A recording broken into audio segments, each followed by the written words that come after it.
చెల్లిద్దాం. హల్లెలూయా. ఈరోజు మన మధ్య కొంతమంది కొత్త వాళ్ళు వచ్చారు ప్రియులారా. దేవునికి స్తోత్రం. మన దగ్గర ఆనంద్ గారు ఉన్నారు. దేవుని పరిమళం పాల్పంచుకుంటారు కదా. సో ఆనంద్ గారు, his wife and his children, they are all settled in Australia. He's a very down to earth man. నేను చాలా సంవత్సరాల నుంచి ఆయన తెలుసు, కానీ మేము చూసుకుంటున్నాం కానీ పెద్దగా ఆలోచించుకోలేరు. ఎదురుపడడం చాలా తక్కువ కదా సార్. అండ్ రీసెంట్ గా ఆయన కొద్దిగా హెల్త్ ప్రాబ్లమ్ అయి కొద్దిగా అయినా కానీ పై వరకు ఇక్కడ చూడు సార్ పై గారు. So it's welcome you brother. And మేము అల్వాల్లో ఉన్నంత వరకు నేను బ్రతికిన రోజు will help you spiritually in every way. We will stand with you if you really wanted to grow in the world. Okay sir, welcome. We all wanted to just welcome Mr. Anand.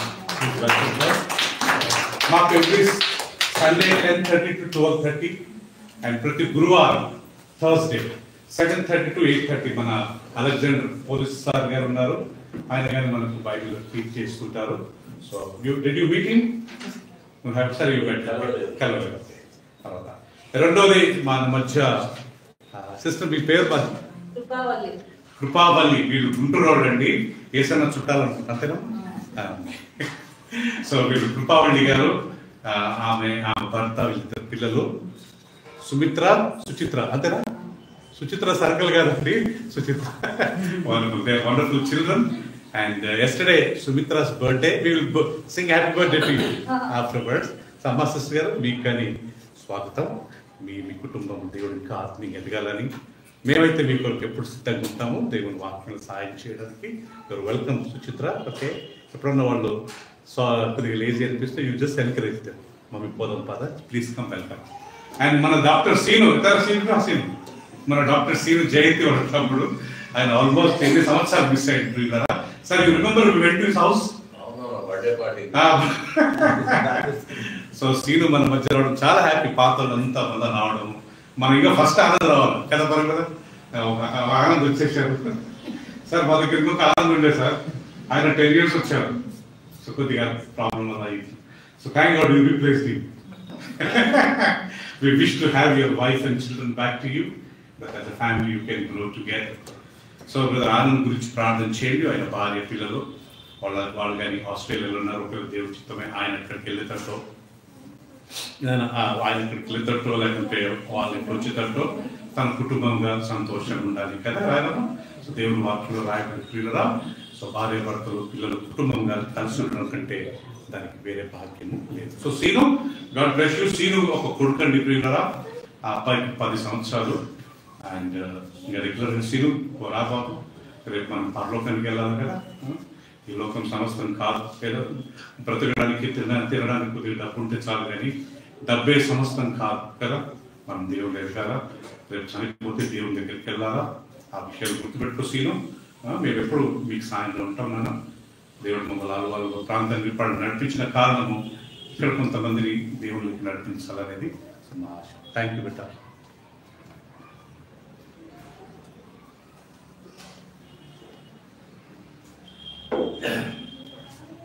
ప్రియులారా, ఈరోజు నా యొక్క అంశం ఏంటంటే, ఇది of course ఇది Christmas season. చాలా మంది ఎప్పుడే ఏ చర్చ్లో చూసినా ఏసు పుట్టాను అనే టాపిక్ మీద చెప్తుంటారు. మనం ఎన్నో సంవత్సరాల నుంచి వినుకుంటూ వచ్చాం కాబట్టి ఇది రెగ్యులర్ వాక్యమే.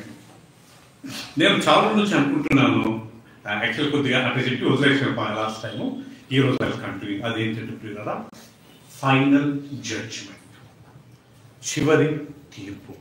ఇది బైబిల్లో ఉంది, లేదేం కాదా ప్రియులారా, లేదు. కాకపోతే ఏంటంటే ఈ క్రిస్మస్ కొన్ని 100 సార్లు విన్నాము, కానీ ఫైనల్ తీర్పు రోజు మనం చాలా మటుకు ఎవరు వినలే. రేపు ఏం జరుగుద్ది, ఏం జరగబోతుంది మనం వింటున్నాం. సో ఈ క్రిస్మస్ మెసేజ్ మంచిదే, కానీ ఇది కానీ మనకు అవసరం లేదు కదా.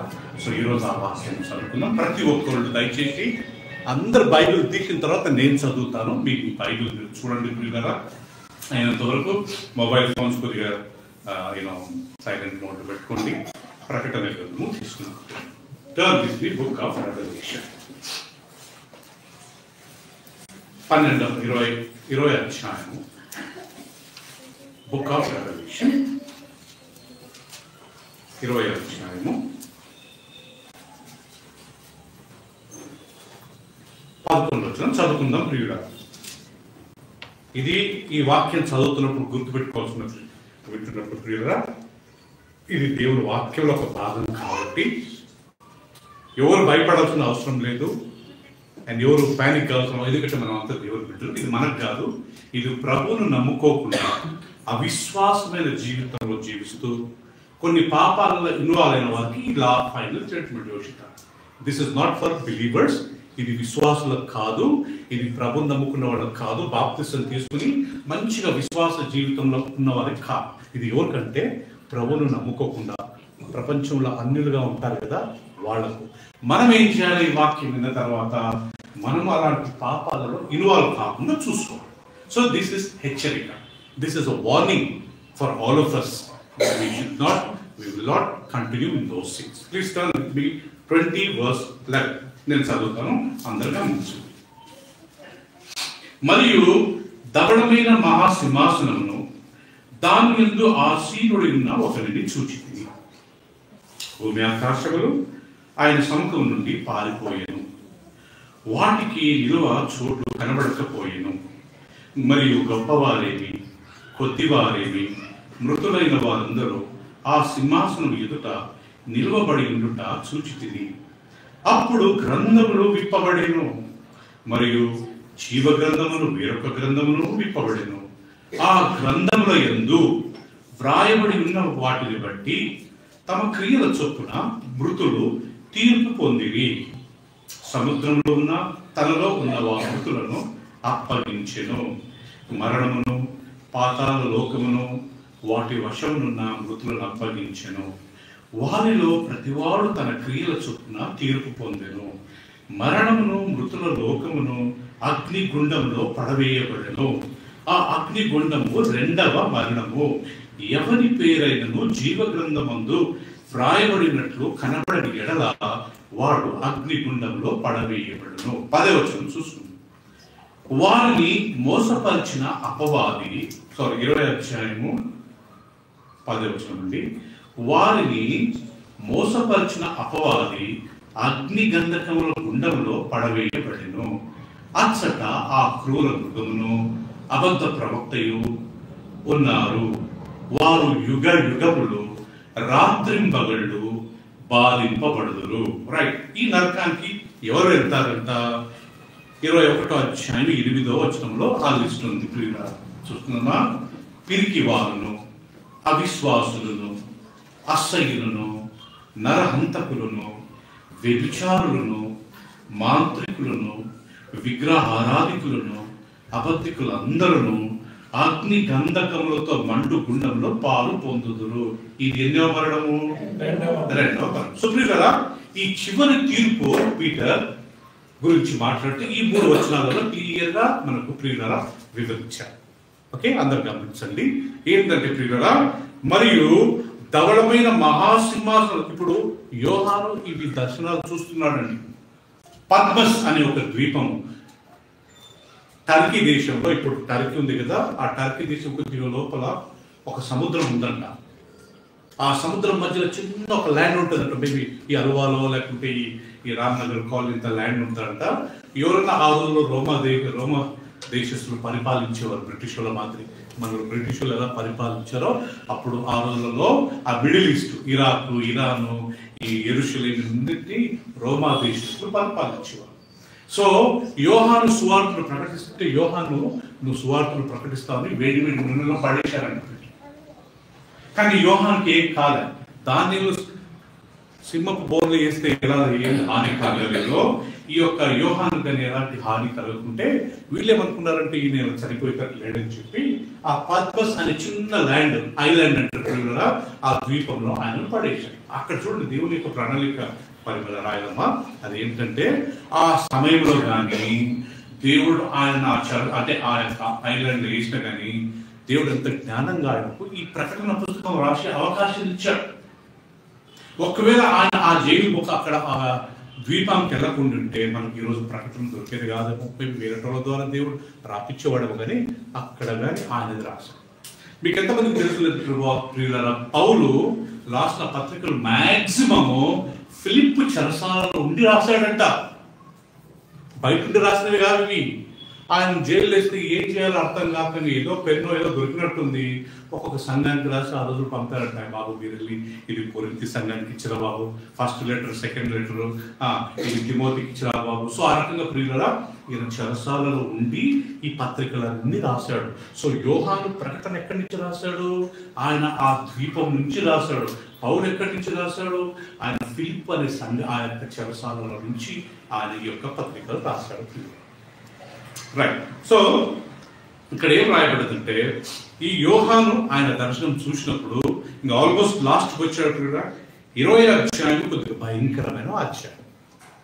మీకు ఎంతమందికి తెలుసో లేదో ప్రియులరా, ప్రకటన 1, 2, 3 ఈ 3 అధ్యాయాలు గతం గురించి రాశారు.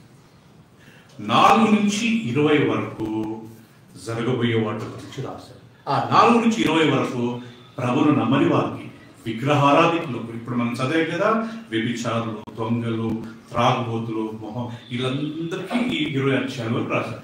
21, 22 ప్రభువు నమ్ముతున్న మనకు కొరకు రాదు. ఎంత చక్కగా ఉంది తెలుసండి. 21, 22లో చాలా గొప్పగా మనం పరలోకానికి వెళ్తే అక్కడ మనకి ఏమేమి దొరుకుతుంది. 21, 22 ఈ 20 వరకు మాత్రం అన్యులకే.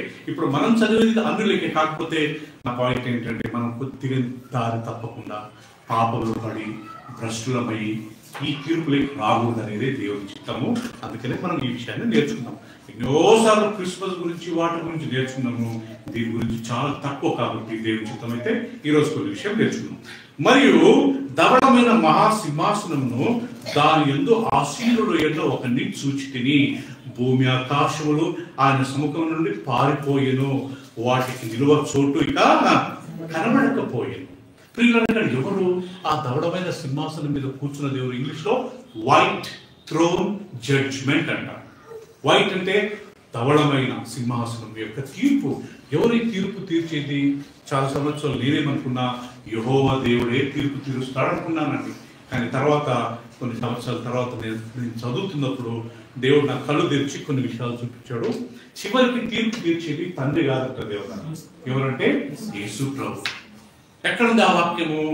యోహాను సువార్త 5:22 తీసుకుందాం ప్రియులారా. 5:22 Who will be the final judge?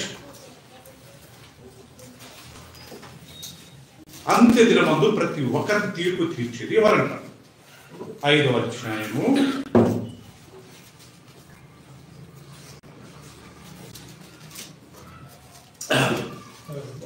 22వ వచనం నేను చదువుతాను, దయచేసి అందరూ గమనించండి ప్రియులారా.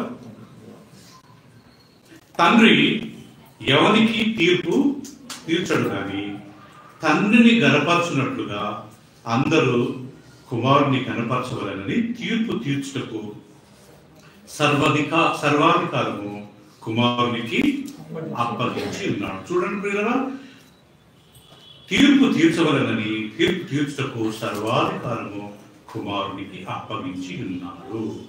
27వ వచనం.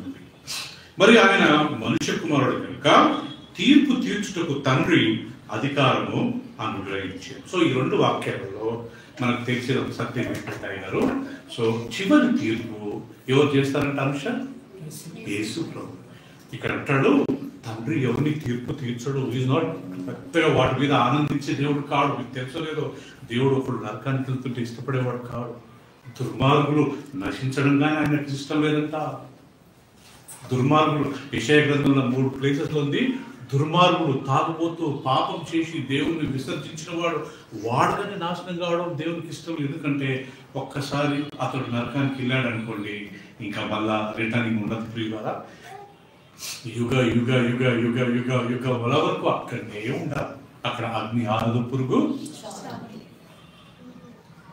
ఇది వాక్యంలో ఉండే సత్యమే కదా ప్రియులారా. సో అందుకని దేవుడి యొక్క చిత్తం ఏంటంటే అందరూ అంతటా మారు మనసు పొందవలనని ఆయన నిశ్చయించుతున్నాడు. సో కాబట్టి ప్రియులారా, తీర్పు తీర్చేది తండ్రి కాదు. సర్వాధికారం తీర్పు తీర్చుటకు తండ్రి ఎవరికి ఇచ్చారంట?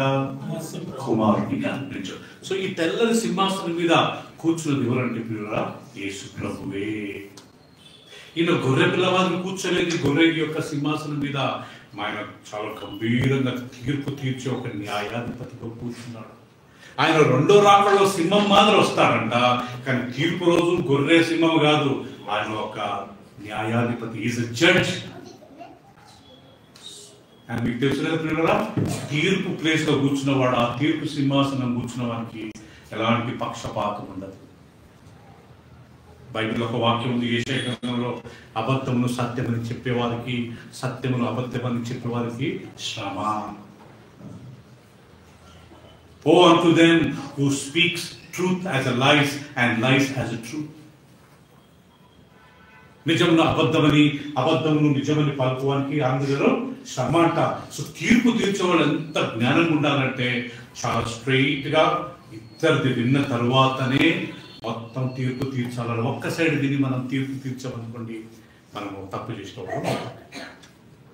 సో ఇక్కడ యేసుక్రీస్తు సింహాసనం మీద కూర్చున్నట్టు ప్రియులారా, ఆయన తీర్పు తీర్చుకోవడానికి ఆ సింహాసనం కూర్చున్న వెంటనే భూమి ఆకాశంలో ఆయన సముఖం నుండి పారిపోయాయంట. ఇప్పుడు మనం చూసే ఈ భూమి, ఈ ఆకాశం మీకు ఉండదంట ప్రియుల. ఒక రోజు వస్తుంది, హీబ్రూయులకు రాసిన గ్రంథంలో రాయబడింది, దేవుడు భూమి ఆకాశములలో బట్టబాద్రి మడతేస్తాడంట.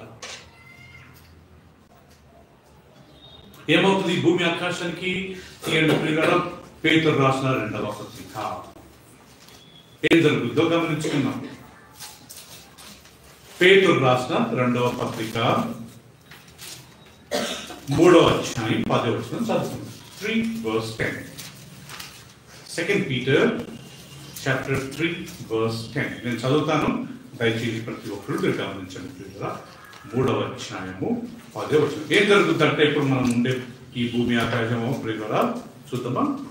219 రైట్, 219. అయితే ప్రభు దినము దొంగ వచ్చునట్లు వచ్చును. ఆ దినమున చూసండి, ఆకాశంలో ఏమవుతాయంట? మహాధ్వనితో గతించిపోను. ఆకాశం పని అయిపోయింది. అక్కడ పంచభూతములు మిక్కటమైన వేండ్రముతో లయమైపోను. పంచభూతములు అంటే భూమి, ఆకాశం, నీళ్లు, అగ్ని, గాలి. మిక్కటమైన వేండ్రముతో గతించిపోను. ఓకే, లయమైపోను. భూమి, ఆకాశం పని అయిపోయింది. పంచభూతం ఇప్పుడు భూమి, దాని మీదనున్న కృత్యములు ఏమవును? కాలిపో. సో ప్రియులారా, ఇది భూమికి ఆకాశానికి జరిగే ఒక స్థితి ఏంటంటే పీటర్, ఈ భూమి ఆకాశం కాలిపోతుంది, లయమైపోతుందంట.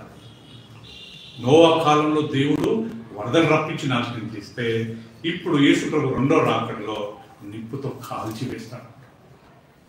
ఇప్పుడు మనం ఉండే ఈ భూమి ఆకాశం ఉండదు ప్రియులారా. ఒక వారమో 10 రోజుల క్రితం భూకంపం వచ్చింది, తెలుసా మీకు?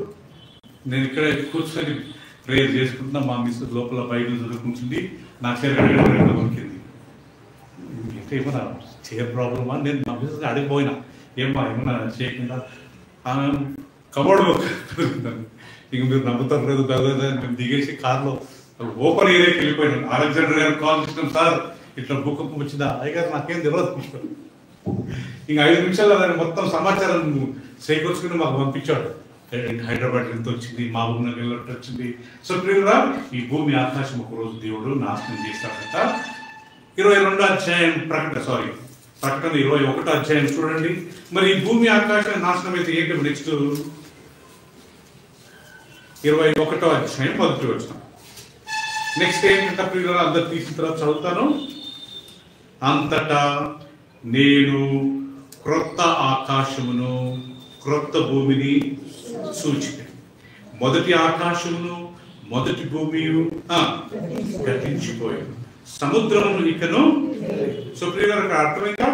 ఇప్పుడు దేవుడు ఈ యొక్క తీర్పు తీర్చేటప్పుడు యేసుప్రభు 2వ రాకడ సమయంలో ఈ భూమి అంతా నాశనం అయిపోతుందంట, పంచభూతములు లయమైపోతాయంట, భూమి దాంట్లో ఉన్న కృత్యాలని కాలిపోతాయంట, ఆకాశంలో మొత్తం ఎక్కడెక్కడ నాశనం అయిపోతాయంట.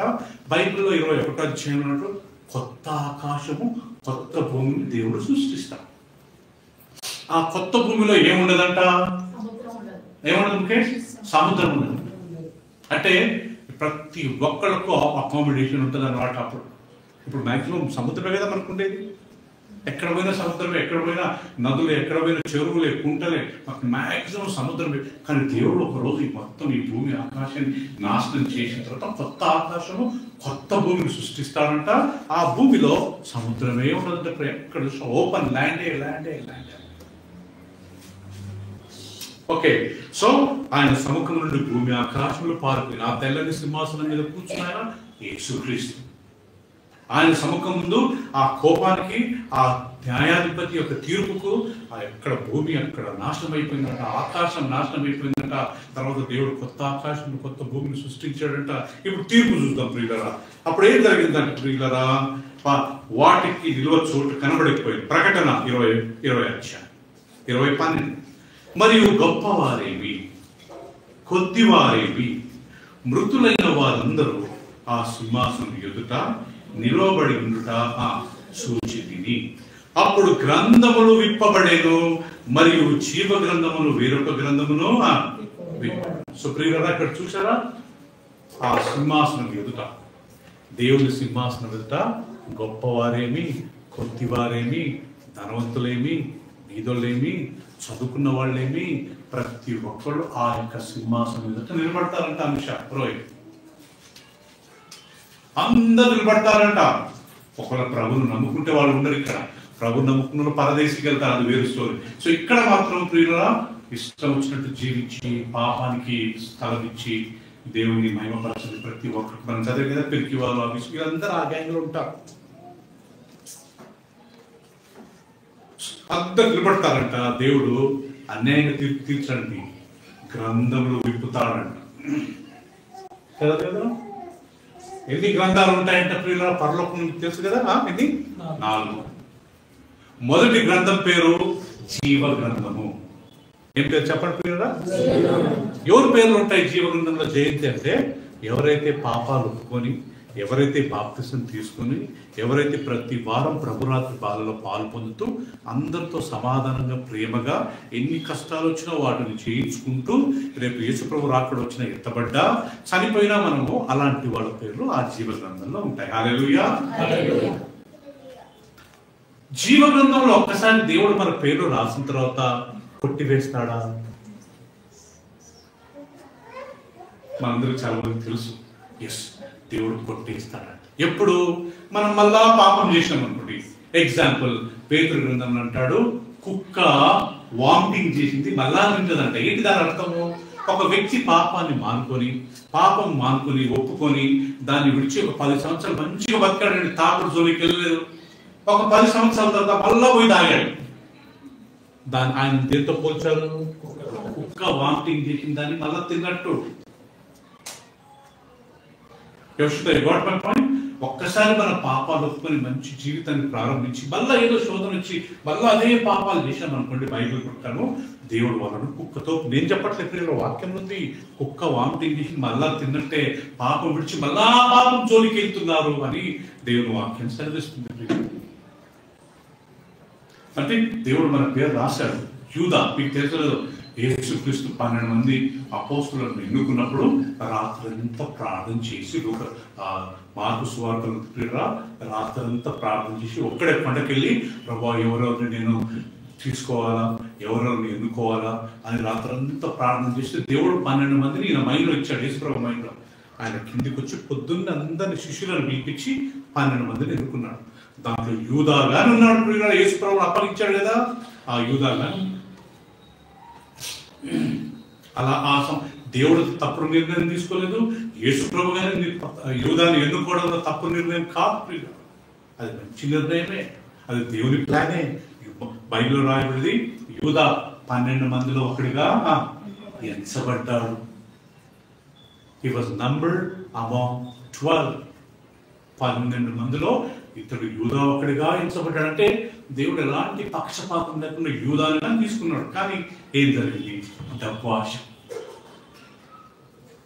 ఇంత విలువైన సేవ, ఇంత విలువైన పరలోక రాజ్యం, ఇంత విలువగల మాటలు వదులుకొని ఈయన డబ్బు ఆశ కలిగి లాస్ట్కి యేసుప్రభుని ముద్దు పెట్టుకున్నాడు. అంటే ఈ వచ్చిన వాళ్ళకు యేసుప్రభు ఎవరో తెలియదని కాదు, ఎవరన్నా ఒకళ్ళు కంప్లైంట్ ఇవ్వాలి. అక్కడ మెయిన్ ఏంటంటే ముద్దు పెట్టుకున్నాడంటే ఏదో కంప్లైంట్ ఇచ్చాడన్నట్టు అర్థం పడదు, లేకపోతే ఊరికి పట్టుకుంటారు. ఏదో కంప్లైంట్ ఏదో చేశాడన్నట్టు చెప్పినట్టున్నారు. ఆయన వచ్చి ముద్దు పెట్టుకున్నాడు, ఆయన తీసుకున్నారు. లాస్ట్ యూదా తప్పు మాట్లాడు, యూదా నువ్వు పుట్టకుండా ఉంటే నీకు ఎంత బాగుండేది, నువ్వు పుట్టి ఇంత పాపం చేసి నరకంలో యుగంలో కారణం కంటే నువ్వు పుట్టకుండా ఉంటే ఎంతో బాగుండేది యూదా. యేసుప్రభు అంటాడు 12 మంది శిష్యులకు ప్రభురాత్రి వల్ల చివరి రాత్రిలో కూర్చున్నప్పుడు మీలో ఒకడు సాతాను నన్ను పట్టి అప్పగించబోతున్నాడు. అందరూ తగ్గించుకుని ప్రభు నేనా, అయ్యా నేనా, అయ్యా నేనా అని అంటుంటే యూదా నేను కాదు కదా ప్రభు. ఇక్కడ యాటిట్యూడ్ చూడండి. అక్కడ యేసుప్రభు మీలో ఒకటి నన్ను పట్టిస్తారంటే అక్కడ అందరూ తగ్గించుకుని మేము నిన్ను పట్టిస్తాం, నేను కాదు కదా ప్రభు, నేనా. లాంగ్వేజ్ గా చూడండి.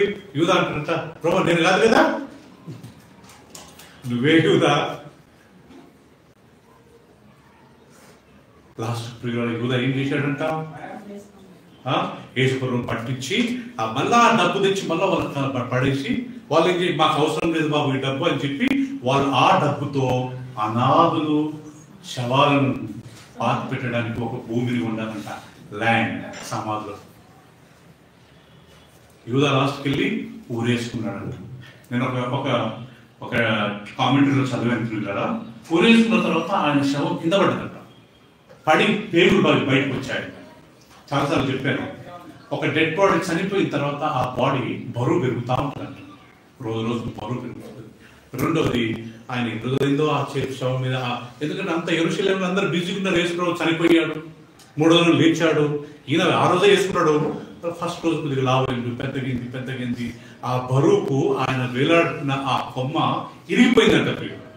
లావై ఆయన కింద పడుతుంటే పొట్ట ఓపెన్ అయిపోయి పేగులన్నీ బయటపడ్డాడు. యూదా పేరు రాయబడ్డది జీవనంలో, తర్వాత నాకు తెలిసి అది లేదు. అందుకే యేసుక్రీస్తు అంటాడు పిలువబడ్డవారు అనేకులు, ఏర్పరచుకోబడ్డవారు కొద్దిగా. మన ఫెలోషిప్ వచ్చి పట్టుది ప్రతి ఒక్కరు ఏర్పరచుకోబడ్డ వారి గుంపులో ఉండాలని ఇలాంటి బోధ మనకు దేవుడు బోధిస్తుంది. చాలా మంది పిలువబడతారు. నేను చాలాసార్లు ఆర్మీ అక్కడ ఆ ఏరియాలో వెళ్తున్నప్పుడు ప్రియులరా పాపం ఒక 1,00,000 మంది ఉంటారండి. ఆడ పోస్టులు 10,000 మంది పోస్టులు ఉంటాయి. వీళ్ళు 1,00,000 మందిని పిలిపించి పాపం ఒక్కొక్కరిని స్క్రూటనైజ్ చేసి ఇంటర్వ్యూ చేసి 10,000 మందిని ఎన్నుకుంటాడు. తక్కిన 90,000 మందిని మళ్ళా వాపసు. Many are called, but few are chosen. పిలువబడ్డవారు అనేకులు, కానీ ఏర్పరచుకోబడ్డవారు ఎంతమంది అంటామా? ఆ కొద్ది మందిలో మనం ఉండాలి. గిద్యోను దగ్గర ఒక సైన్యం ఉండేదంట, 10,000 మంది సైన్యం. ఒకసారి ఫిలిష్తీన్ యుద్ధానికి వచ్చారు. దేవుడు అంటాడు గిద్యోను వెళ్ళండి, యుద్ధానికి వెళ్ళండి. ఓకే ప్రభా ఎలా అవుతుంది? దేవుడు ఏంటి ప్రభా, ఈ 10,000 మంది అవసరం లేదు బాబు, వీళ్ళలో కొంతమంది టెస్ట్ పెడతాము, ఎవరు పాస్ అవుతారో వాళ్ళని మాత్రం తీసుకెళ్ళాలి. ఓకే ప్రభా ఏంటి ఆ టెస్ట్? ఈ 10,000 మందిని నీళ్ళ దగ్గర తీసుకెళ్ళు, ట్యాంక్ బండ్ మీద లేకుంటే ఆ షామిల్ పెట్టుచూరు లాంటివి తీసుకెళ్ళారు. అందరిని నీళ్ళు తాగడం, అందరు తాగుతున్నారు. ప్రియులరా 9,700 మంది మనం ప్రార్థన చేసినప్పుడు మోకాళ్ళు మొత్తమే అలా మోకాళ్ళని నీళ్లు తాగారు. 300 మంది రాయడమా ఈ వాళ్ళ యొక్క టోస్ మీద, లేకుంటే వాళ్ళ బొటన వేలు మీద నిలబడి, అంటే వాళ్ళు ఈవెన్ కూర్చోలేదు, మోకాళ్ళ మీద. అది అథ్లెట్స్ ఆ రన్నింగ్ రేస్లో ఉంటారు కదా, నిలబడి అట్ట టోస్ మీద ఉంది తాగారు. అప్పుడు బాబు ఈ 9,700 మంది ఎక్కడ పంపు? ఇంటికి పంపించి ఎంతమంది తీసుకెళ్ళు? సుచిత్ర 300 మందిని మాత్రమే దేవుడు. ఎంతమంది ఉండే యాక్చువల్ సైన్యంలో? 10,000 మంది. ఎంతమంది ఇంటికి వెళ్ళిపోయారు? 9,700 మంది. ఎంతమంది యుద్ధానికి వెళ్ళారు? 300 మంది. చూశారు ప్రియుల, పిలువబడ్డవారు అనేకులే, కానీ ఏర్పరచుకోబడ్డవాడు కొద్దిగా. యేసుక్రీస్తు 5 రొట్టెలు 2 చేపలు ఎంతమందికి పంచాడు? 5,000. తర్వాత నా శరీరం తిని నా రక్తం త్రాగువాడే నిత్య జీవం గలవాడు, నా శరీరం తిని ఆ రక్తం తాగుతూనే అతని చివరి దినాలలో లేపుతాను యేసుప్రభు అన్నాడు.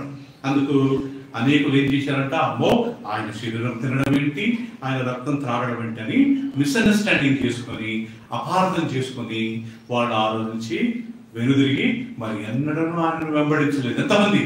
5,000 మందికి 5,000 మంది దిగిపోయారు. ఎంతమంది మిగిలారంటాడా? 12 మందే.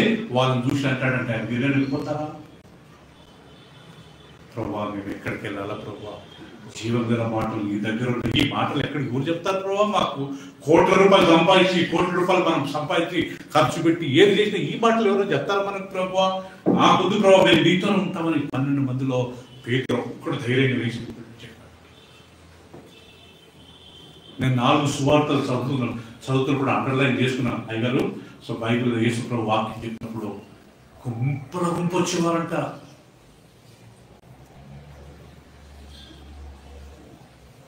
ఐదు 5,000 మంది, 4,000 మంది, 7,000 మంది మొత్తం వాళ్ళు కూర్చోడానికి స్థలం లేదంట. కప్పు వేసి కిందికి దించారంట ఆ రోగులు. అంత పెద్ద గ్యాంగ్ అంట రుచి. కానీ లాస్ట్ కు అపోస్తల కార్యములు మొదటి అధ్యాయంలో చూస్తే వాళ్ళందరూ అక్కడ 120 మంది కూడి ప్రార్థించుచుండగా పరిశుద్ధాత్మ దేవుడు వచ్చాడు. లాస్ట్ కు నిజంగా విశ్వాసంలో ఉన్న వాళ్ళు ఎంతమంది అంట? 100. ఒకసారి తీయండి అపోస్తల కార్యములు. యేసు ప్రభు ఇన్ని అద్భుతాలు చేసి ఇంతమందికి వాక్యం చెప్పి రొట్టెలు వంచి అద్భుతాలు జరిగితే లాస్ట్ కు రక్షణ పొంది లాస్ట్ కు ఆయనతో పాటు నిలబడ్డవాడు ఎంత ప్రియురా? 15వ వచనం అందరూ 1వ అధ్యాయము అపోస్తల కార్యములు 15వ వచనం. మేము దానికన్నా ముందు ఒక వాక్యం చదువుతున్నాం ప్రియురా. 12వ వచనం నుండి 1:12. అప్పుడు వారు ఒలీవల మనబడిన కొండ నుండి యెరూషలేమునకు తిరిగి వెళ్ళింది. ఆ కొండ యెరూషలేమునకు విశ్రాంతి దినమున నడవదగినంత సమీపమున ఉన్నది. వారు పట్టణంలో ప్రవేశించి తాము బస చేయుచుండిన మేడగదిలోనికి ఎక్కిపోయి వారెవరనగా పేతురు, యోహాను, యాకోబు, ఆంద్రేయ, ఫిలిప్పు, తోమా, బర్తొలొమయ, మత్తయి, అల్ఫియ కుమారుడు యాకోబు, జిలేతు అనబడిన సీమోను, యాకోబు కుమారుడు యూదా అనువారే. వీరందరూ వీరితో కూడా కొందరు స్త్రీలను, యేసు తల్లి అయిన మరియను, ఆయన సహోదరులను ఏక మనసుతో ఎడతెగగా ప్రార్థన చేయించుండిరి. ఆ కాలమందు ఇంచుమించు ఎంతమంది అంట? 120 మంది సహోదరులు కూడి ఉండగా అనే మాట ఉంది. సో ప్రియులరా, యేసు ప్రభు చేసిన 3.5 సంవత్సరాల రిజల్ట్ ఏంటి తెలుసా ముఖేష్? ఎంతమంది అంట? 100. అంతేనా? ఒక వాక్యంలో ఉంది, మొత్తం సమరయ గ్రామం అంతా ఆయన విశ్వసించారు. ఎక్కడుండి వీళ్ళు? సమరయ గ్రామం వచ్చిందంట. అందరూ విశ్వసించారు. గుడ్డివాళ్ళు, కుంటివాళ్ళు, కుష్ఠరోగులు ఎంత మందిని ముట్టాడు పిల్లరా? ఎంత ఒట్టి 120 మందినా యేసు ప్రభు చేసిన సువార్తలో దెయ్యాలు పట్టిన వారిని విడిపించాడు, చనిపోయిన వారిని లేపాడు. ఆ చనిపోయిన వారిని లేపినప్పుడు అందరూ ఆశ్చర్యపడిపోయినా ఆయన విశ్వసించారు. ఎక్కడ పోయిన వాళ్ళంతా? ఇక్కడ లేరే. కానీ రిజల్ట్ మన కంటికి కనబడే రిజల్ట్ 100 ఎంతమంది? 20 మంది. దీన్ని బట్టి అర్థమైంది కదా, పరలోక రాజ్యానికి వెళ్ళడం కానీ ఫిల్టర్ అవుతారు. నిర్గమకాండము 32 చూస్తున్నాను.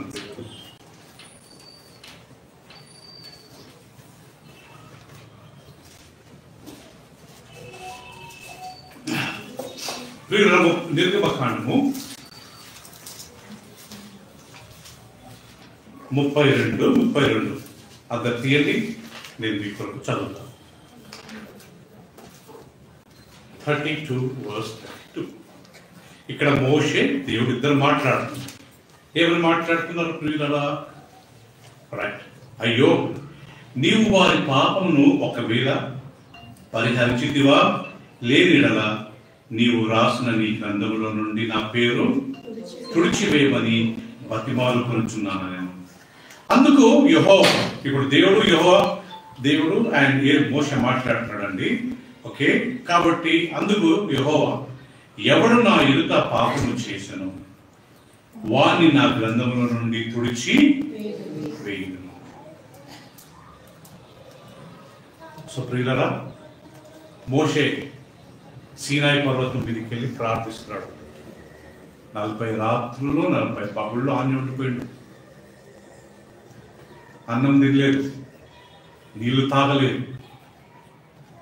నిజమైన ఉపవాసం అంటే ఏంటి తెలుసా అండి? అన్నం తినకూడదు, ఏం తాగకూడదు,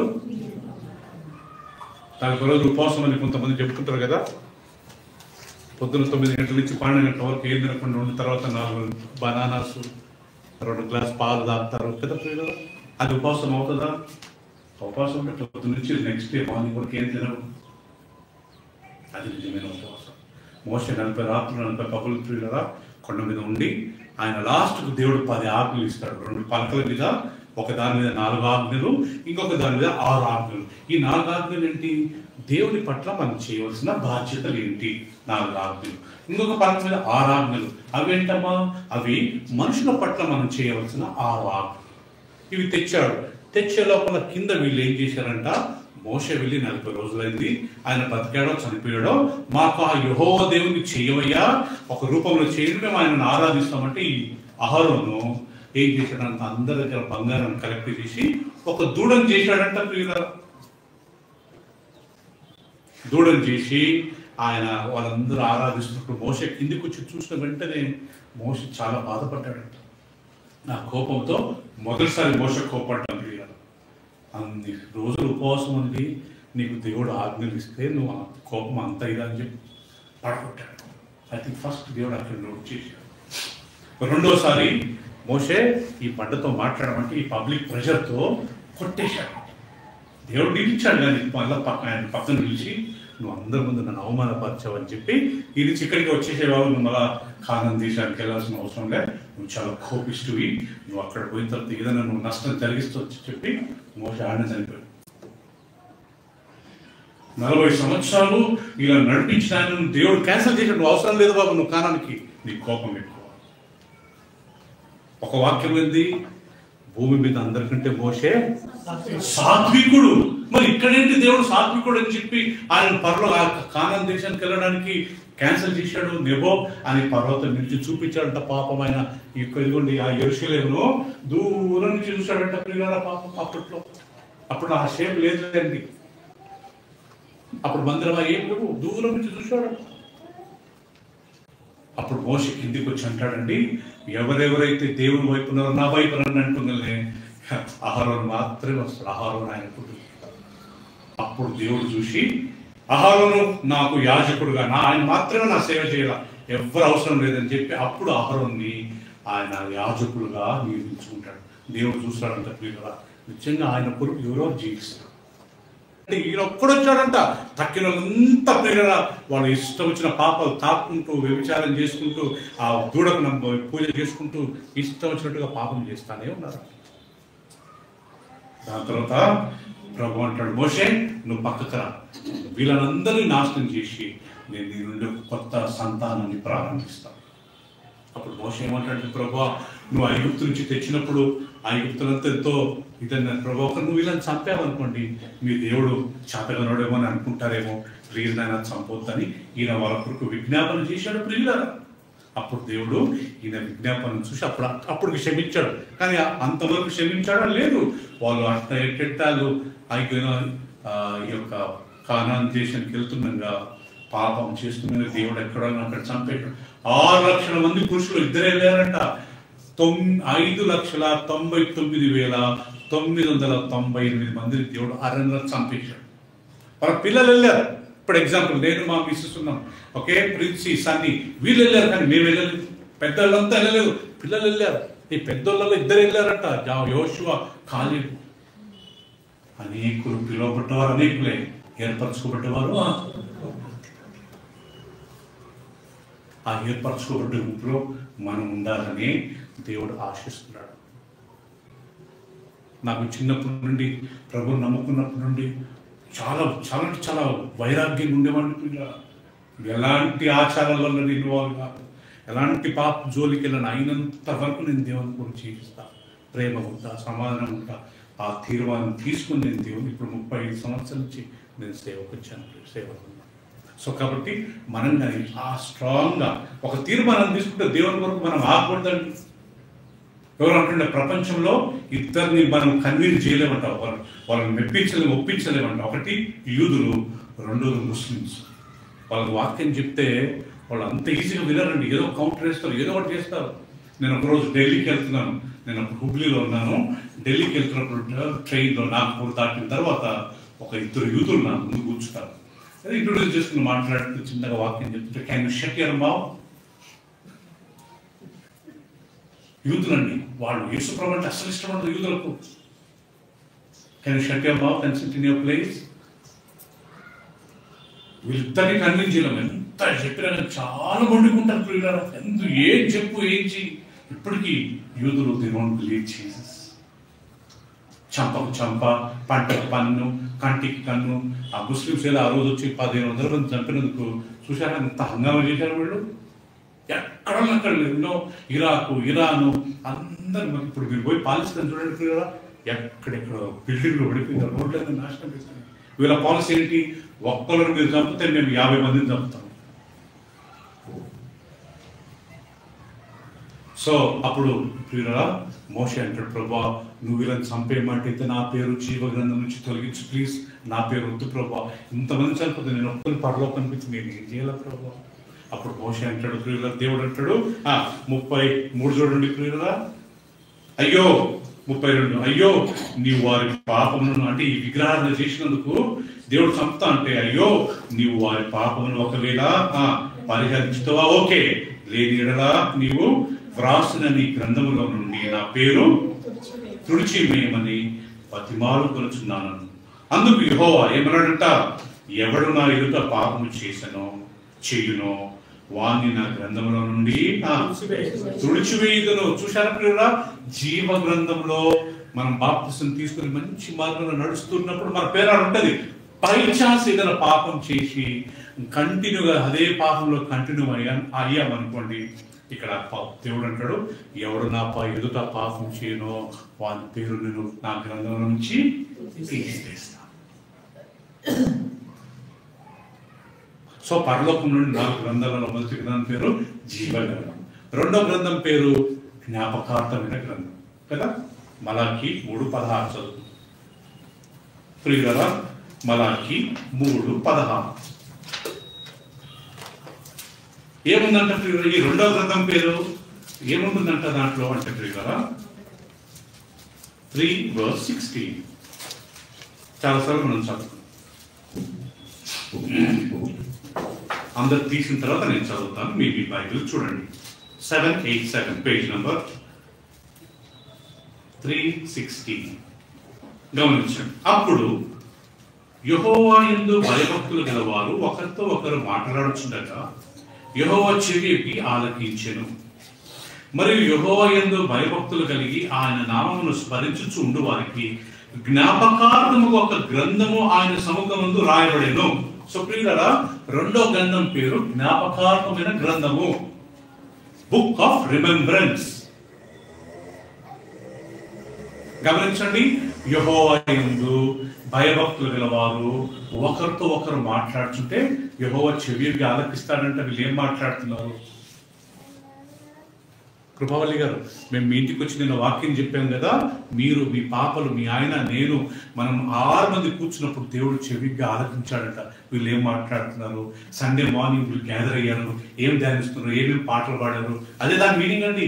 యెహోవా యందు భయభక్తులు గారు ఒకరితో ఒకరు మాట్లాడుతుంటే దేవుడు వింటాడంటే, ఏంటి నా గురించి మాట్లాడుతున్నారా, మాట్లాడి వినో ఆయన సముఖం ఒక గ్రంథం రాస్తాడంట. ఈ రోజు ఈ డేట్కి ఇంతమంది వచ్చారు, ఈ రోజు ఈ టాపిక్ లో వీళ్ళు మాట్లాడారు, ఇన్ని గంటలకు స్టార్ట్ చేశారు, ఇన్ని గంటలకు ముగించారు, వీళ్ళకి రావాల్సిన బహుమానం ఇది, రేపు ఆ గ్రంథంగా దేవుడు తెలుస్తాడంట. తీర్పు రోజు గ్రంథంలో విప్పబడినందు కదా, ఒక గ్రంథం కాదు, గ్రంథం అంటే మోర్ దెన్ వన్ కదా. మొదటి జీవ గ్రంథము, రెండోది జ్ఞాపకార్థ గ్రంథము, మూడోది కన్నీటి గ్రంథము. కీర్తనలు 56:8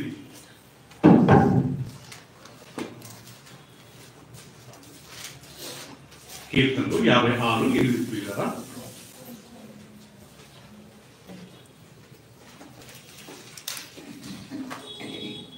అందరు తీసినట్టుగా చదువుతాను.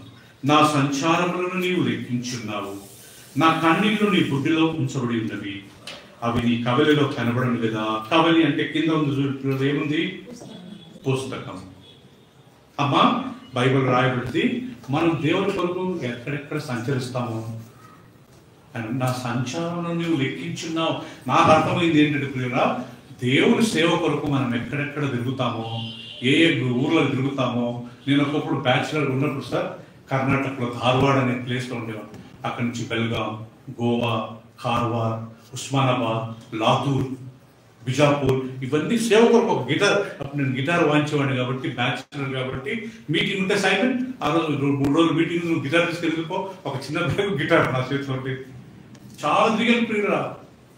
మైసూరు, బెంగళూరు సేవ నిమిత్తం. సో నా సంచారం నా కొరకు ఇది ఊరికే టూరిస్ట్కి వెళ్ళడం కాదు, నా సేవ కొరకు నువ్వు ఎక్కడెక్కడ తిరిగావో అది నేను లెక్కించి ఉన్నా. రెండోది, నా కన్నీళ్లను నీ బుడ్డిలో దాచి ఉన్నావు. మనం దేవుని కొరకు ఏడ్చిన ప్రతి కన్నీళ్ళు, పాపాలు ఒప్పుకున్నప్పుడు ఏడుస్తామే ఆ కన్నీళ్ళు, వేరే వాళ్ళ గురించి ప్రార్థించినప్పుడు ఏడుస్తామే ఆ కన్నీళ్ళు, ఆరాధించేటప్పుడు కొంతమంది ఏడుస్తారు, పాటలు పాడేటప్పుడు కొంతమంది. బెన్నీహేన్ ప్రోగ్రామ్ చూడండి, ఆ బెన్నీహేన్ ఆయన పాట పాడుతున్నారు, అక్కడ ఉన్న వాళ్ళందరూ ఏడుస్తారు ప్రియులారా.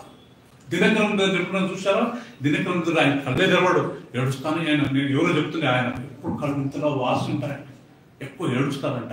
అలా దేవుని కొరకు, దేవుని సన్నిధి కొరకు, ఇతరులకు బాధేదే, వాళ్ళకి సిక్కున్నదే అని ఏడ్చే ప్రతి కన్నీళ్ళు దేవుడు ఒక బుడ్డిలో పెడతారంట ప్రియుల. బుడ్డిలో పెట్టి ఎందుకు ఏడ్చారు ఇల్లు అని ఒక గ్రంథంలో రాస్తారు.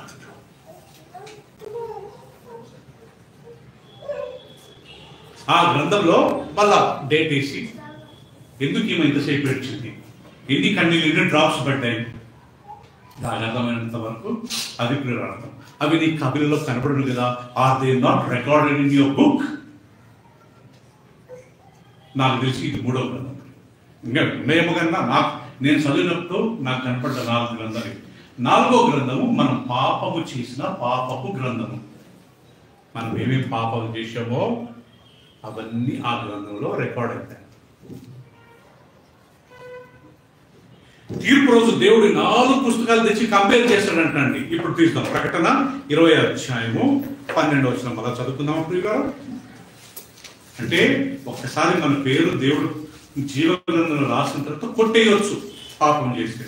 రెండోది, జ్ఞాపకార్థంగా దేవుడు ఒక గ్రంథాన్ని రాస్తాడు. మూడోది, మన కన్నీళ్లకు గ్రంథాన్ని రాస్తాడు. నాలుగోది, పాపముల గ్రంథము. రైట్, 12వ వచనం. మరియు గొప్పవారేమి, రెవల్యూషన్ ప్రకటన 20:12. మరియు గొప్పవారేమి, కొద్దివారేమి, మృతులైన వారందరూ ఆ సింహాసనం ఎదుట నిలవబడినట చూచితిని. అప్పుడు గ్రంథములు విప్పబడిన, 1 కాదు 2 కాదు, ప్రాబబ్లీ ఒక 4 ఉండొచ్చని అనుకుంటున్నా. ఆ గ్రంథముల యందు వ్రాయబడిన వాటిని బట్టి తమ క్రియల చొప్పున మృతులు తీర్పు పొందిరి. ఈ గ్రంథంలో దేవుడు కంపేర్ చేస్తాడంట ప్రియురా. చేసి చేసి చేసి ఓ సైమన్ పేరు జీవ గ్రంథంలో ఉందా? లేదు. ఒక జ్ఞాపకార్థ గ్రంథంలో ఉందా? లేదు. ఈ కన్నిటి గ్రంథం ఉందా? లేదు. పాప గ్రంథం ఉంది. ఫినిష్. నేను చేసిన నా క్రియలను బట్టి, దీంట్లో రాయబడ్డ వాటిని బట్టి దేవుడు నన్ను తీరుస్తాడు. ఈ లాస్ట్ గ్రంథంలో మన పేరు లేదనుకోండి, ఎక్కడ ఉన్నట్టు? ఈ 3 ఉన్నట్టు, అంతే కదా. ఈ 3 లేదనుకోండి, ఎక్కడ ఉన్నట్టు? ఈడ ఉన్నట్టే. సో దేవుడు అందుకే ప్రియులుగా దేవుని వాక్యం సెలవిస్తుంది, దేవుని వాక్యం ఎవరు తప్పించుకునే అవకాశం లేదు. దాని తర్వాత ప్రియులుగా ఐ థింక్ 11వ, సముద్రము తనలో ఉన్న మృతులను అప్పగించే, మరణమును పాతాళ లోకమును వాటి వశములున్న మృతులను అప్పగించాను. వారిలో ప్రతివాడు తన క్రియల చొప్పున తీర్పు పొందాను. ప్రియులరా, ఇప్పుడు లాస్ట్ ఏం జరుగుతుందంట? మరణము, పాతాళ లోకము, సముద్రము వచ్చి తీర్పు రోజు అందరినీ దేవుడు సింహాసనం మీద అప్పగిస్తుందంట. ప్రభు, ఇదిగో సముద్రంలో ఇంతమంది పడి చనిపోయారు, టైటానిక్ షిప్, ఈ ట్యాంక్ బండ్, ఈ చెరువులలో కదా ప్రియుల, చేపలు పట్టడానికి వెళ్ళినప్పుడు కొన్నిసార్లు బోటు ఆయన తల కింద ఎక్కిన మునిగిలో వీళ్ళని పాతి పెట్టలేదు కదా. వీళ్ళందరూ సముద్రంలోనే ఉన్నారంట, ఆ నీళ్ళలోనే ఆ చేపలు తిని అట్లా చనిపోయింటారు. ఆ సముద్రం వచ్చి వీళ్ళందరినీ అప్పగిస్తుంది. ప్రభు, ఇదిగో ఇంతమంది ఆ రోజు బోట్ యాక్సిడెంట్ అయ్యి ఆ రోజు ఓడ మునిగిపోయి చనిపోయారని చెప్పి ఇంత మృతులందరినీ దేవునికి అప్పగిస్తారు. రెండోది, పాతాళము తనలో ఉన్న మృతులను అప్పగిస్తుంది. ఎవరయ్యా పాతాళం ప్రియులరా?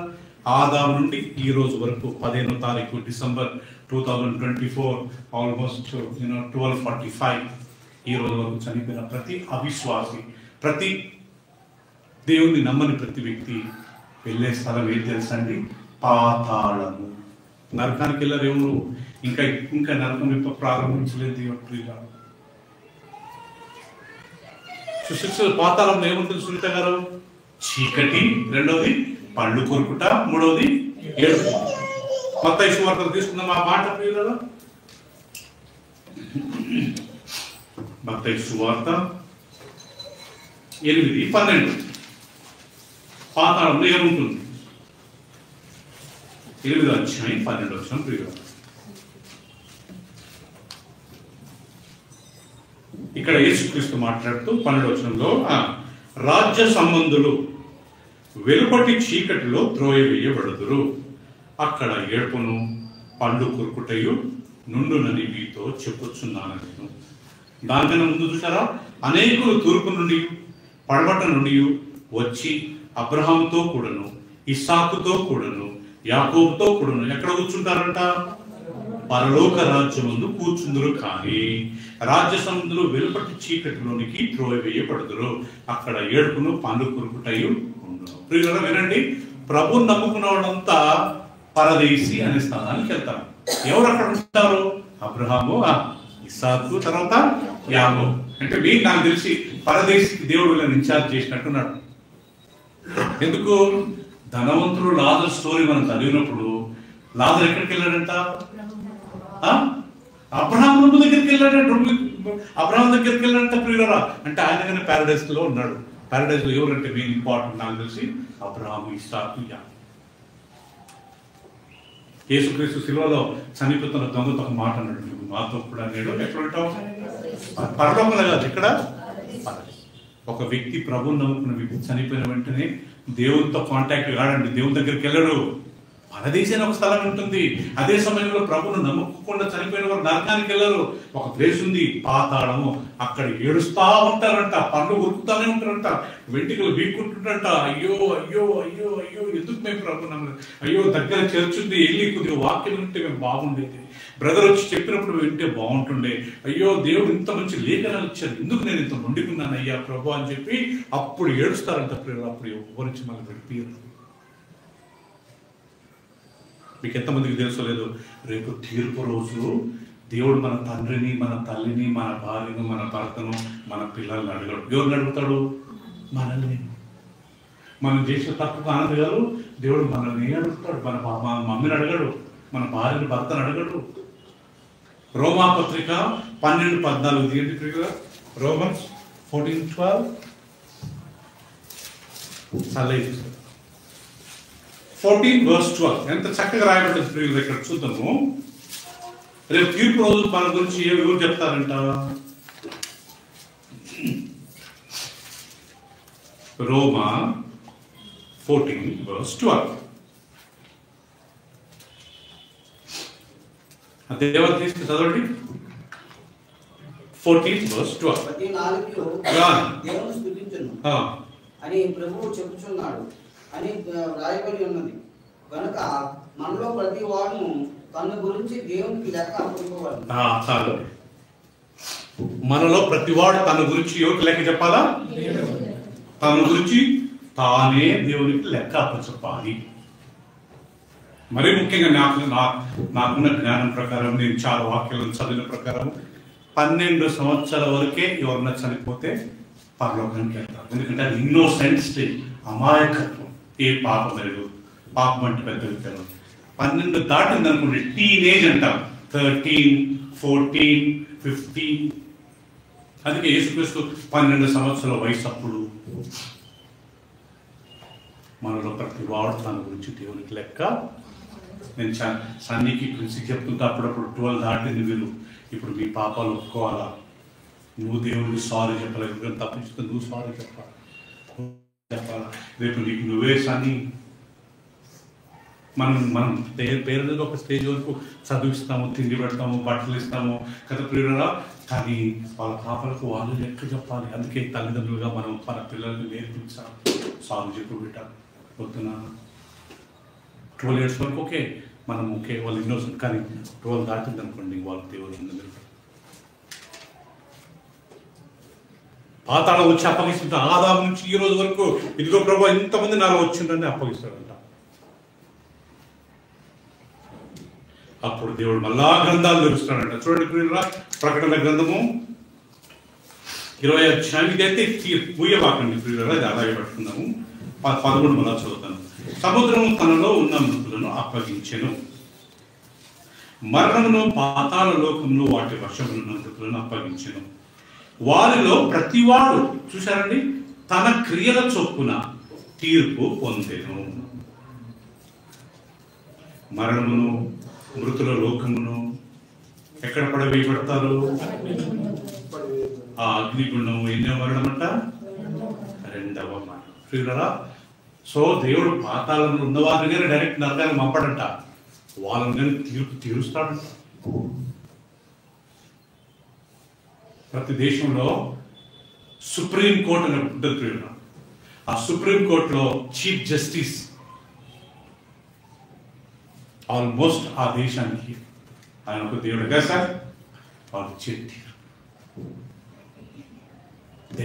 ఎవరు కాంప్రమైజ్, సత్యాన్ని సత్యంగానే తీర్పు తీస్తుంది. వాళ్ళు అస్సలు ఇలాంటి పక్షపాతం ఉండదండి యాక్చువల్గా. కానీ జడ్జెస్లో కొంతమంది సో ఆ రకంగా ఫైనల్ తీర్పు దేవుడు డైరెక్ట్ నరకం చేయకుండా వాళ్ళని తెచ్చి వాళ్ళని తీర్పు తీర్చి, నువ్వేమేమి చేసినావు, నేను చేయలేదన్నా అనుకోండి, ఎల్సిడి పెట్టేస్తాడు దేవుడు. బాబురా చూడరా బాబు, నువ్వు చేసిన అన్ని ఎల్సిడి స్క్రీన్లో పెడతాడంట సుమిత్ర. నేనేం అనలేదు ప్రభా. అనలేదా? నీ హృదయం యొక్క తలంపులను చూపిస్తాడక్క. బైబిల్ ఏముంది? నాకు తలంపు పుట్టక మునిపే నీకు, నా నోటికి మాట రాకముందే నువ్వు నేను ఎక్కడికి వెళ్ళాలా ప్రభా? నేను నడిచి ఆకాశంకి వెళ్తే నువ్వు ఉంటావు, పాతాళానికి దిగితే నేను ఉంటావు, నాకు తలంపు పుట్టక మునిపే నువ్వు ఎరిగి ఉన్నావు, నాకు నోటికి మాట రాకముందే నీ ఎక్కడే పోవాలా ప్రభా, నన్ను క్షమించండి ప్రభా అని ఆయన తల కొట్టుకుంటూ దేవుని దగ్గరకు క్షమాపణ అడుగుతున్నాడు. పుస్తకాలు తెరవబడతాయి. ఆ పుస్తకాలను దేవుడు తీసి వాడి క్రియల చొప్పున వాళ్ళు చేసిన పాపాన్ని బట్టి దేవుడు వాళ్ళను అప్పుడు అగ్నిగుండం స్టార్ట్. ఎన్ని సంవత్సరాలంట? రాత్రి యుగయుగంలో రాత్రి ఫర్ ఎవర్ అండ్ ఎవర్. ఎవరు ఉంటారంట? 21వ వచనంలో పిరికివారు. 21:8 చూడండి ప్రియులారా, అనుష చదువు గట్టిగా. నంబర్ 1 సాల్మా. మనం ఈ గుంపులో ఉండకూడదు ప్రియుల. సునీత గారు ఎవరు ఉంటారంట? భయపడి ఎవరన్నా ఏదైనా అంటారు. రేపు బీజేపీ వచ్చినప్పుడు ఓకే చర్చికి వెళ్తే మిమ్మల్ని ఒట్టేస్తామంటే కొంతమంది ముడుకొని ఇంట్లో ఉంటారు. అలాంటి వాళ్ళతో తిరిగి డబ్బు ఇస్తా, నువ్వు మా టీచింగ్ చేయి, నో ప్రాబ్లం. ఇలాంటి తిరిగి ఉంటారు. మా చర్చికి నీకు ఆ ఫ్రీ ఇస్తాం, ఈ ఫ్రీ ఇస్తాం, వీళ్ళు ఏదో లాభం గురించి. ఇంగ్లీష్లో because of fear or because of favour, భయానికో లేకపోతే ఏదో లాభం కలుగుతుందని వాళ్ళు ఆ నిజమైన దేవుని విడిచిపెట్టడం వాళ్ళంతా తిరిగి వాళ్ళు. ఆ లిస్టులో కానీ చూడండి, ఫస్ట్ ఎవరి పేరు వచ్చిందంట?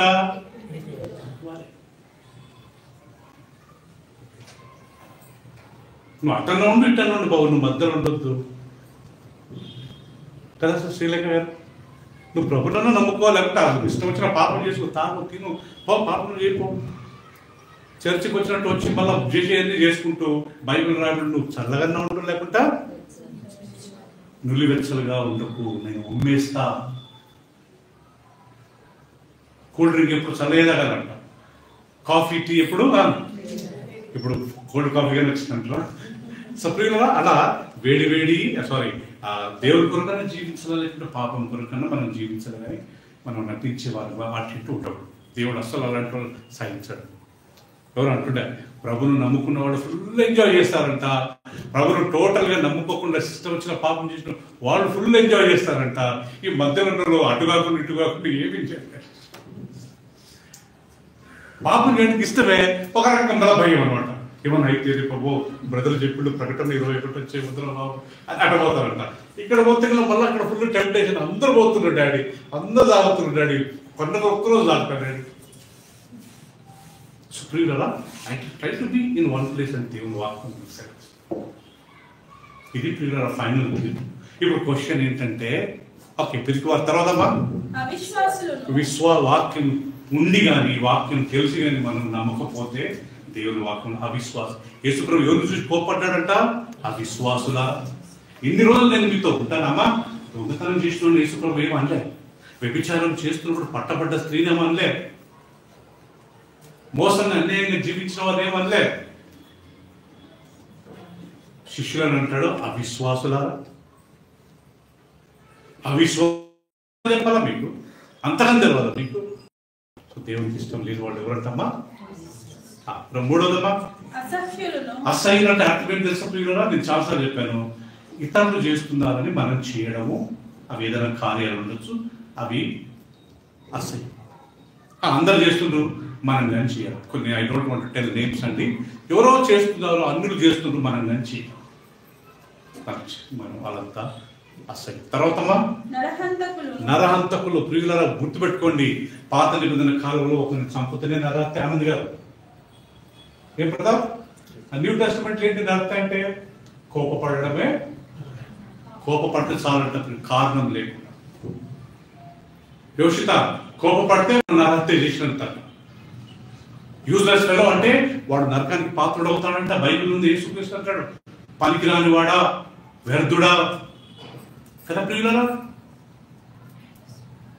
ఇప్పుడు ఒక కత్తి తీసుకొని పడవలసిన అవసరం లే, కోపడితే చాలంట నరహత్య చేసిన. మోషే ఎందుకు వెళ్ళలేదంట కానాను దేశానికి? కోపం అంత danger. Anger, ANGER, anger, D పెట్టండి. Anger is danger. మోషన్ గుర్తుపెట్టుకుందాం. తర్వాత వ్యభిచారులు. ప్రియులారా, ఒక స్త్రీతో ఒక పురుషుడితో వెళ్ళాల్సిన అవసరం లే. ఆ వ్యక్తిని చూసి మనసులో చెడ్డగా ఆలోచిస్తే మనం పాపం చేసినాం. తర్వాత మంత్రాలు చేసేవాళ్ళు ప్రియులారా, అంటే చేతబడ మంత్రాలు, జ్యోతిష్యము. ఈ రోజు మంచి రోజు కాదంట, శనివారం మంచి రోజు కాదంట. ఎవరు చెప్పారు? బైబిల్ రాయబడింది. దేవుడు 6 రోజులలో మొత్తం సృష్టించి మొదటి రోజు మంచి రోజు, రెండో రోజు good, third good, fourth good, fifth good, sixth all the days good. అది కన్నా మొదటి అధ్యాయం మీరు చదవండి. అన్ని స్థలాల్లో ఇది మంచిది, ఇది మంచిది. మొదటి రోజు మంచిది, రెండో రోజు మంచిది, మూడో రోజు మంచిది. ఏ రోజైనా చెడ్డది ఉందా ప్రియులారా? ప్రాణం ఉందా? అన్ని మంచి రోజులే. దేవుని ప్రియులారా అన్నులు చేస్తున్నారండి. మన క్రిస్టియన్స్ కానీ ప్రభు నమ్ముకుని బ్యాప్టిజం తీసుకున్నారు కానీ ఈరోజు మంచి రోజు కాదంటే కదా. ఒక రోజు మన ఫెలోషిప్ వచ్చి ఒక ఫ్యామిలీ వాళ్ళ పాప గురించి ఒక మ్యారేజ్కి వెళ్ళాం మేము. We went to see a boy. అందరూ ఇష్టపడ్డాము, అంతా వాళ్ళు ఇష్టపడ్డారు, ఈ అమ్మాయి ఇష్టపడ్డది. వాళ్ళ డాడీ సార్ ఈరోజు ఆ రోజు మంచి రోజు కాదనుకుంటున్నాడు. నా పిచ్చిలేసి ఇన్ని సంవత్సరాలు నేర్చుకుని ఏంట్రా బాబు మనం నేర్చుకుని ఇదా.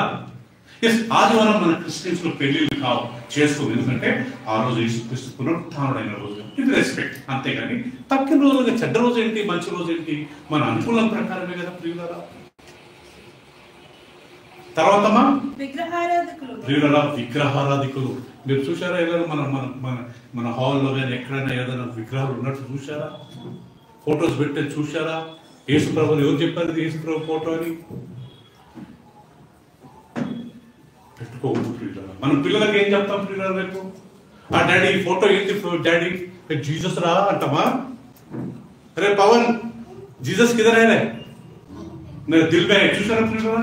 చిన్న పిల్లలు చెప్తున్నారు దిల్ మే హై. మన క్రిస్టియన్స్ గారు అట్లా ఫోటోలో పెట్టేస్తున్నారు.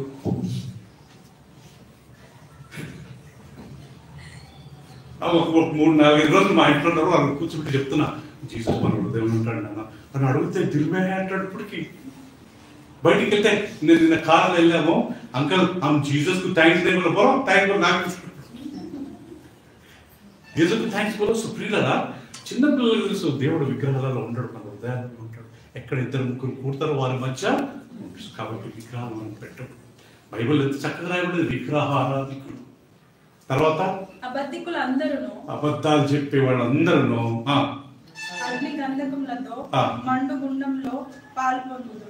లిస్ట్ లో ఎవరున్నారంటే లాస్ట్ అబద్ధాలు చెప్పేటోళ్ళు. ఉన్నది చెప్తామమ్మా. నోరు తెరిస్తే అబద్ధం, నోరు తెరిస్తే అబద్ధం. చాలా డేంజర్ అంటే మొదటి పాపము ఆదాము అవ్వల మధ్య జరిగిన మొదటి పాపం అబద్ధం. సర్పం వచ్చి అవ్వా ఇది నువ్వు తిను, దేవుని మాదిరి నీకు జ్ఞానం వస్తుంది చెప్తే అవ్వ అన్నదంట దేవుడు మమ్మల్ని తినొద్దని చెప్పడమే కాదు, దాన్ని ముట్టొద్దు అన్నాడంట. ముట్టొద్దు అన్నాడా? porque తినొద్దు అన్నాడు. ఈమె ఎక్స్ట్రా యాడ్ చేసింది. ఎవరు అంటుండే? She speaking to unknown person, that is the reason she was inspired to tell lies. ఎవరో తెలియని వ్యక్తితో మాట్లాడిందంట, అట్రాక్ట్ అయిపోయింది, ఏదో మాట్లాడిపోయింది, అబద్ధం చెప్పి దేవుడు ముట్టొద్దు అన్నాడు. ఎక్కడ ముట్టొద్దు అన్నాడు? తినొద్దు అన్నాడు. అబద్ధం. లాస్ట్ పాపం ఏముంది ఇక్కడ? అబద్ధం. అంటే బైబిల్ అబద్ధం నుంచి స్టార్ట్ అయ్యి అబద్ధం పాపం అనే పాపంతో ఎండింగ్ అవుతుంది. నోరు తెలిస్తే అబద్ధం. ప్రియులారా, ఈ రోజు తీర్మానం తీసుకున్నాను, చచ్చిపోయే వరకు నేను అబద్ధం చెప్పాలి. నా గురించి కాదు, మన ఆత్మల గురించి.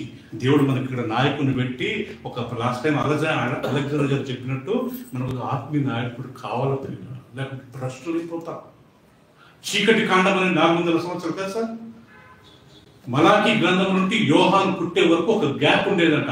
400 సంవత్సరాలు ఒక యాజకుడు లేడు, ఒక పాస్టర్ లేడు, ఒక ప్రవక్త లేడు, ఒక రాజు, ఎవరైనా దేవుడు నమ్ముకున్న వాళ్ళు ఎవ్వరు, నో గాడ్స్ రిప్రజెంటేటివ్.